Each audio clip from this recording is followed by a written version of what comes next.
Estimados televidentes, tengan ustedes muy buenas noches. Para mí una alegría poder compartir una edición más del programa televisivo Desarrollo y Producción.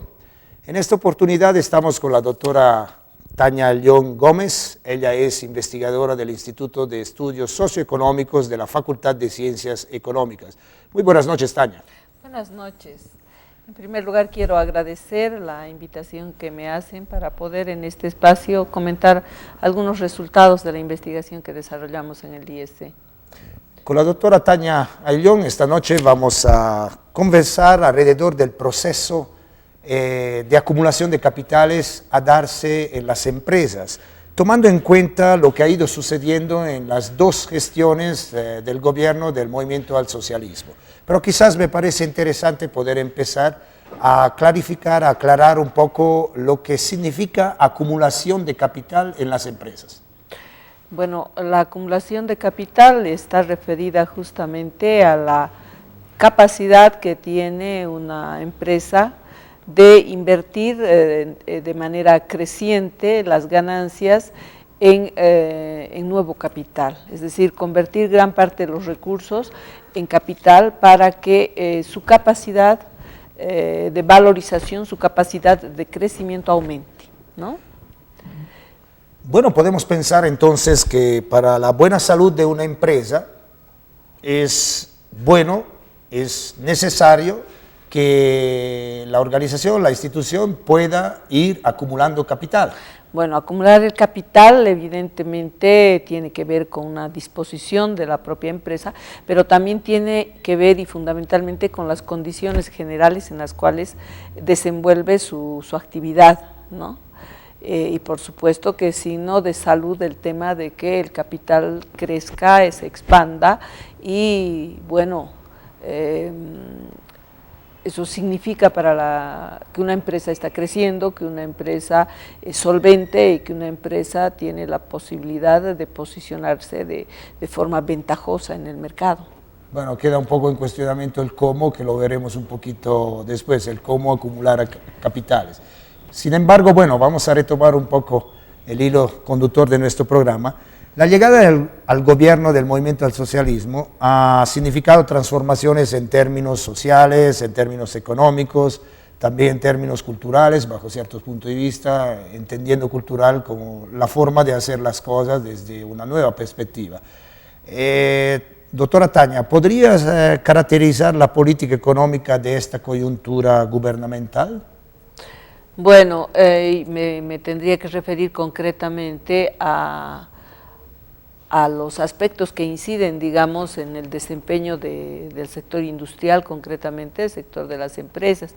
Y lo primero que hay que referir es el tema, digamos, de los lineamientos de política económica que están expuestos en el Plan Nacional de Desarrollo del MAS, en el primer Plan de Desarrollo del MAS, en el cual se plantea justamente un cambio de la matriz productiva, dicen ellos, del modelo productivo del país, para poder superar el carácter primario exportador que tiene Bolivia, que ellos identifican como una de las causas fundamentales de la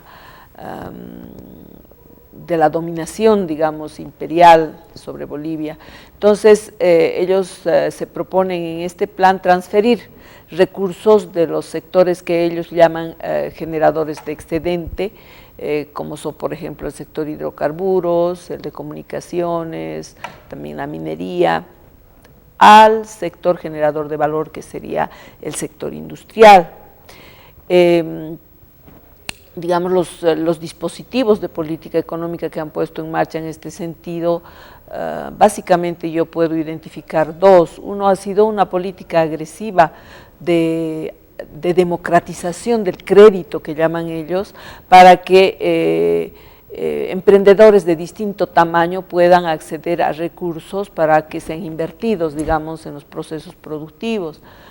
Ese es un aspecto, y el otro aspecto tiene que ver con la política redistributiva, una política evidentemente de corte populista, que lo que ha buscado es distribuir gran parte del excedente hidrocarburífero entre una base social, entre una masa social de lo que ellos también denominan los excluidos, los desheredados, digamos, del periodo neoliberal, a través de la política de bonos, de subsidios, en fin. Entonces, estos dos dispositivos, digamos, de política económica, lo que han hecho es generar una ampliación, un ensanchamiento del mercado interno. Y esa es una condición fundamental que se ha generado en este periodo, dentro del marco de estas políticas económicas, con miras, como ellos también plantean en el Plan Nacional de Desarrollo, a desarrollar un capitalismo andino-amazónico, digamos, que tendría los rasgos propios en la sociedad boliviana, ¿no?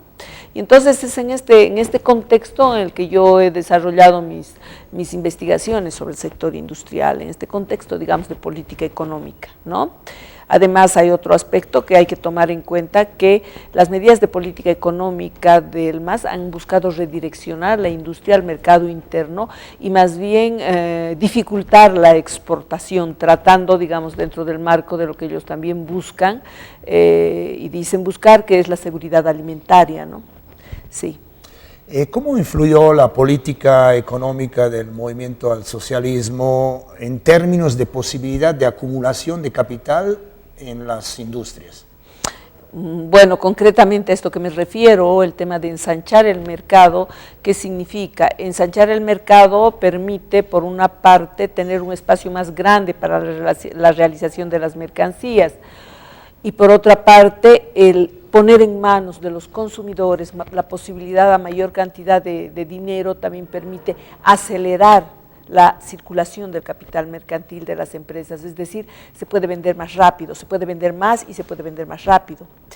En ese sentido, esa expectativa de vender más y de vender más rápido ha incentivado a la formación de empresas y también a la acumulación de capital en las empresas, es decir, a invertir en maquinaria, equipo, en tecnología, en gestión, para poderse adecuar, podemos decir, a este periodo de relativa bonanza alimentada, digamos, por esta política redistributiva del MAS. Entonces podemos decir que en este caso es sobre todo esta expansión del mercado la que se ha convertido en un acicate para la acumulación de capital industrial. Bueno, pero una inquietud, doctora Tania, no sé si puedes ayudarme a comprender. ¿Y qué tiene todo eso que ver con lo andino-amazónico? Bueno, esto de lo andino-amazónico, yo creo que lo de andino-amazónico, en realidad el capital y la generación de capital, en términos generales, no tiene color, no tiene raza, es decir, en realidad uno puede decir, voy a dirigir mi política para que se desarrolle el capitalismo andino-amazónico, pero no va a poder sacar de ese contexto a los blanquitos que también se aprovechan y muchas veces son los que más aprovechan, digamos, estas condiciones favorables para la acumulación de capital. Pero sin embargo tampoco se puede negar, digamos, que en este contexto, dentro de esta dinámica, la política direccionada del gobierno del MAS está formando una nueva burguesía, una nueva pequeña burguesía, en ciertos sectores que han sido, digamos, favorecidos, digamos, dentro de su política económica. Están, por ejemplo, los productores de quinoa, están, por ejemplo, los cooperativistas mineros de origen andino-amazónico, digamos, está los propios cocaleros, ¿no? Es decir, es una ingente cantidad, digamos, de sectores que se ven favorecidos y han podido en esa medida formar, si uno puede decir, o están en proceso de formarse, incluso como una nueva oligarquía, ¿sí? Bueno, ¿qué impacto real han tenido estas políticas económicas implementadas por el gobierno del movimiento al socialismo en este contexto de mercado interno? Bueno, han expandido, como digo yo, el mercado interno de manera significativa, han promovido acumulación de capital, sobre todo en ciertos rubros, como son el de alimentos y bebidas, ¿no? el de textiles. La agroindustria en Santa Cruz ha crecido de forma significativa. Y ¿qué es lo que de manera más concreta se nota, digamos, a nivel del sector industrial? Lo que se nota es una reconfiguración del sector industrial con una vocación dirigida al mercado interno. En la agroindustria cruceña, por ejemplo, se han formado incluso nuevas industrias que lo que buscan es una integración vertical en el sector agroindustrial, en este rubro. Por ejemplo, es importante ver los casos de grandes empresas procesadoras de alimentos balanceados, como Gran Alimento, por ejemplo. Está también el grupo Rodas en Santa Cruz, que lo que han hecho es dirigir e invertir, digamos, en dimensiones significativas en este tipo de producción para poder entroncarse verticalmente con las empresas como son Sofía, INBA, ¿no? Y de esa manera, digamos, por una parte garantizarse un mercado, pero al mismo tiempo las empresas como Sofía, como INBA, incrementar, digamos, sus posibilidades de competitividad a través de estas integraciones verticales, ¿no? Por ejemplo, es interesante ver este proceso de reconfiguración que se da alrededor del mercado interno del sector industrial a partir de estas políticas, ¿no?, del MAS. Un poco ya nos has adelantado. ¿Cuáles son los rubros más dinámicos de nuestra industria? ¿Y estos rubros de alguna manera son inducidos o crecen así naturalmente? No, o sea, en realidad, o sea, no dejamos de ser, estos procesos de acumulación de capital industrial pues se dan nomás en el marco y entroncados, digamos, en una formación económico primaria exportadora. Entonces, la industria, esta política del MAS evidentemente ha dinamizado el proceso de acumulación de capital, pero no ha resuelto los problemas estructurales que tiene el sector industrial en el país, ¿no? Por ejemplo, estos procesos de integración, las mejoras tecnológicas que han introducido las industrias, las mejoras de gestión, son sobre todo iniciativas de grupos o son iniciativas privadas. No hay una política de industrialización de largo plazo del MAS, es decir, no tiende como política el Estado a resolver los problemas de base de la industria en los países neocoloniales, digamos, como Bolivia, que son, por ejemplo, generar condiciones generales de producción más adecuadas. Hablamos de carreteras, ¿no? Hablamos de energía para la industria, hablamos de la generación, por ejemplo, de una industria básica, que le digo, de insumos para la industria, por ejemplo, en el caso de la industria del cuero, de producir sulfato de aluminio, ácido sulfúrico en el país, digamos, para motivar, por una parte, a estas industrias a comprar nacional y de esa forma también reducir sus costos.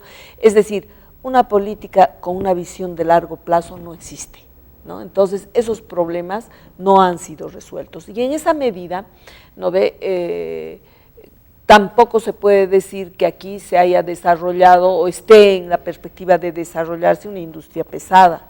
Entonces, lo que tenemos pues son los sectores de la industria más dinámicos, están ligados justamente a esa política económica que da dinero a sectores sociales que lo que hacen es gastar en los bienes inmediatamente necesarios, porque son gente de bajos recursos, ¿no? Entonces han dinamizado el sector alimentos, bebidas, textiles, ¿no?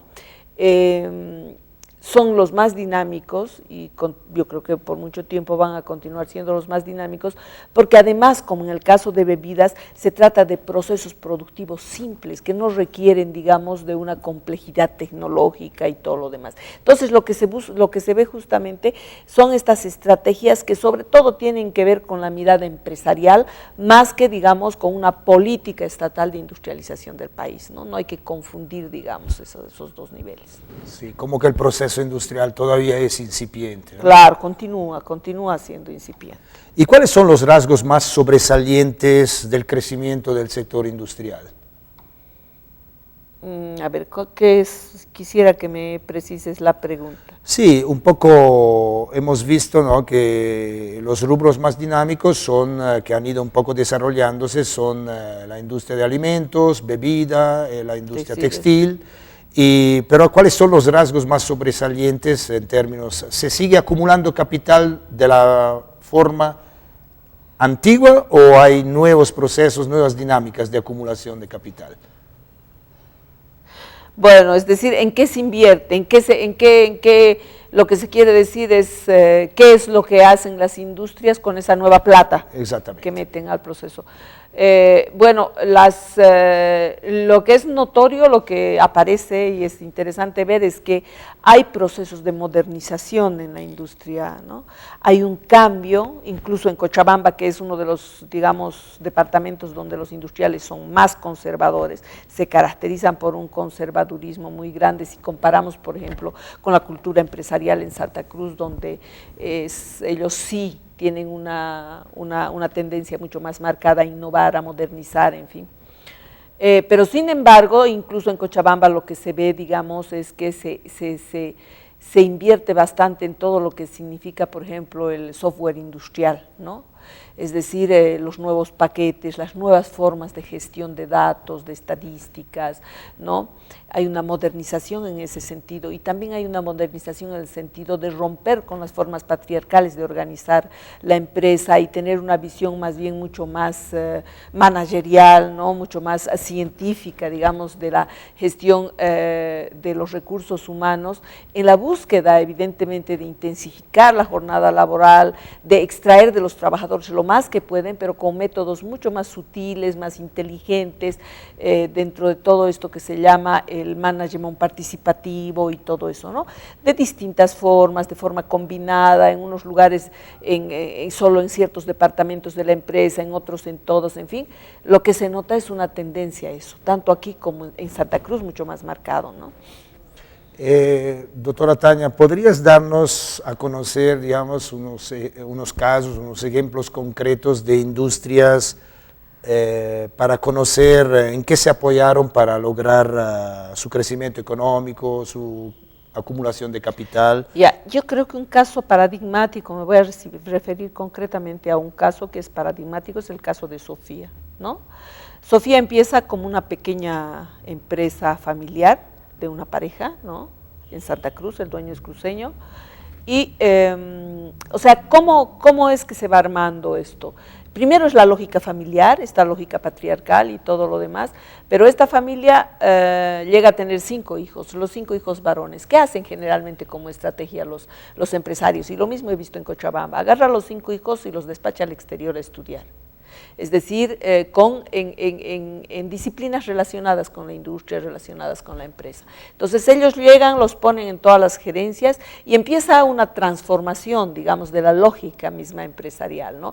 Se racionaliza el proceso de gestión desde una perspectiva capitalista ya claramente y va rompiéndose con las formas patriarcales de gestión y tradicional, digamos, de gestión de las empresas, ¿no? Ese es un aspecto fundamental. Entonces, eso abre las posibilidades en términos, en distintas dimensiones. A ver, ¿qué hacen en términos tecnológicos? ¿Qué es lo que he podido ver, por ejemplo, en un país como el nuestro, que no tiene industria pesada, que no tiene industria para la industria en términos de equipamiento y todo lo demás? Evidentemente se recurre a la importación, pero lo que existe es la creatividad, digamos, para adecuar a la dimensión, al tamaño de la producción, para no tener muchos equipos, digamos, que no trabajen, capacidad ociosa, en fin. Hay una creatividad muy grande en términos de la adecuación de los medios de producción, eso es fundamental, ¿no? Y he visto en todas las industrias, en industria también como Sofía, y también la estrategia es de mandar muchos, los empleados más o menos fijos, los trabajadores más o menos estables, que tienen carrera dentro del mercado interno de la empresa, enviarlos al exterior, ¿no? Y después participar continuamente de ferias, es decir, un proceso de asimilación de las experiencias externas con una creatividad muy grande para adecuar a las condiciones. Ese es un factor de éxito en las empresas, ¿no? Después está el otro tema que evidentemente no es tan alegre y es el tema de que continúan asentándose en condiciones de sobreexplotación de la fuerza de trabajo. En algunas industrias no no tanto en el caso de Sofía. En Sofía, por ejemplo, lo que se ve es más bien la preocupación para estabilizar su fuerza de trabajo, para que no haya una alta rotación, porque como tiene la política de formar, de invertir en sus recursos humanos, lo que quiere es que se queden, ¿no? Pero en los sectores textiles, por ejemplo, el otro factor, digamos, es el tema de sobreexplotar la fuerza de trabajo a través de la terciarización o la subcontratación, ¿no? Las condiciones de trabajo sin beneficios. Eso continúa siendo, digamos, otro factor en el que se apoya la acumulación de capital en nuestro país, ¿no? Y en el caso de Sofía, yo creo que es de la que puntualmente estoy hablando ahora, un aspecto fundamental es que ha logrado, como había comentado anteriormente, procesos de integración muy interesantes, ¿no? Ellos mismos crían sus chanchos, ellos mismos crían sus pollos, ellos mismos tienen sus silos, creo que una parte de su maíz lo producen, otro no estoy muy segura, y ellos mismos tienen su transporte, ¿no? A nivel local, y creo que se integran con algunas empresas para que se traslade a nivel nacional los productos que extraen. Entonces, ese es otro factor interesante. Y Sofía, lo que me llamó la atención, y yo la tomé como un estudio de caso, es que es la primera empresa transnacional de Bolivia, porque es la capital boliviano que sale afuera y pone empresa. Tiene una empresa, tiene como una subsidiaria, digamos, en Salta, ¿no? Sí. Interesante. Un tema más. Las industrias están concebidas para generar productos, sí, para producir. Se ha logrado, digamos, de alguna manera ensanchar el mercado interno, en el sentido de que hay más productos bolivianos que circulan dentro del mercado interno. Una pregunta que pareciera lógica, ¿hay un cambio de mentalidad de parte del consumidor? ¿Hay una aceptación mejor hacia los productos bolivianos? Bueno, no, yo no he realizado investigaciones sobre estudio de mercado. Lo que yo puedo decir es a partir, digamos, de las entrevistas que he realizado a los propios productores, a los propios empresarios, a los propios managers de comercialización, por ejemplo, las empresas que estudio. Y ellos lo que dicen y lo que siempre han manifestado es su admiración, digamos, por el crecimiento del mercado interno, ¿no? Porque ellos han visto que las tasas de crecimiento en ese sentido en la producción ha aumentado para responder a este mercado. En el caso de Sofía, o sea, de tasas que iban en 3 y 5%, se han convertido en tasas que oscilan entre el 15 y 20%, lo que es sumamente significativo, y por ese lado podemos concluir que evidentemente los consumidores están consumiendo productos bolivianos, ¿no? En una importante proporción. Bueno, pero está claro porque los productos no se estocan, los productos no Salen, se quedan, sí. Entonces indirectamente hay también una apreciación. Hay también ese sentido, y entonces también hay que ver, ¿no ve? Que el gobierno ha puesto mucha restricción a la exportación, y entonces quiere decir que una proporción importante de esta producción se queda en el mercado interno. Muy bien, doctora Tania, la última pregunta. ¿Cuál es la característica del proceso de crecimiento de la industria, tomando en cuenta que seguimos siendo un país exportador primario? Bueno, yo creo que este proceso que se vive en este periodo no ha resuelto los problemas estructurales del país, no hemos dejado de ser un país primario exportador, y evidentemente mientras no se solucionen estos problemas de fondo es a los que me he referido, ¿no? Los temas de generar condiciones para la acumulación de capital desde una política industrial de largo plazo del Estado, esto yo no sé si es posible en un país como Bolivia, un país neocolonial, que justamente, y esto es lo interesante, incluso este proceso de acumulación de capital está supeditado y subordinado a la dinámica del sector primario exportador. ¿Qué pasa si en determinado momento se corta la manguera del sector primario exportador? No es una industria que ha generado su propio mercado a partir de formar con sus propios obreros y con sus propios empleados una clase media que garantice ese mercado como parte de la dinámica misma del sector industrial, sino que esta dinámica se explica a partir de la dinámica del sector primario exportador. Incluso estos procesos de acumulación de capital están subordinados al carácter primario exportador de una economía neocolonial como la boliviana. Y la pregunta va en el sentido, es decir, esa es la posición que se reproduce, el carácter primario exportador de Bolivia se ha más bien afianzado y se ha profundizado en esta etapa digamos, de gobiernos del MAS, y el rol que nosotros jugamos a nivel regional es de eso, de proveedores de materias primas, es decir, dentro de las relaciones que rigen, digamos, la economía mundial, que son leyes capitalistas, será posible pensar en una verdadera industrialización. Ese yo creo que es un desafío, es un tema de debate y abre varias posibilidades, digamos, de discusión para los investigadores y especialistas en el tema. Muchísimas gracias, doctora Tania Ayllón Gómez, investigadora del Instituto de Estudios Socioeconómicos IES de la Facultad de Ciencias Económicas. Ha sido muy interesante la conversación que hemos realizado para ingresar un poco en el mundo empresarial, en el aspecto fundamental de lo que significa el proceso de acumulación de capitales. Deseamos, estimados televidentes, que el tema que hoy hemos conversado haya sido de su interés y hasta una próxima oportunidad. Muy buenas noches.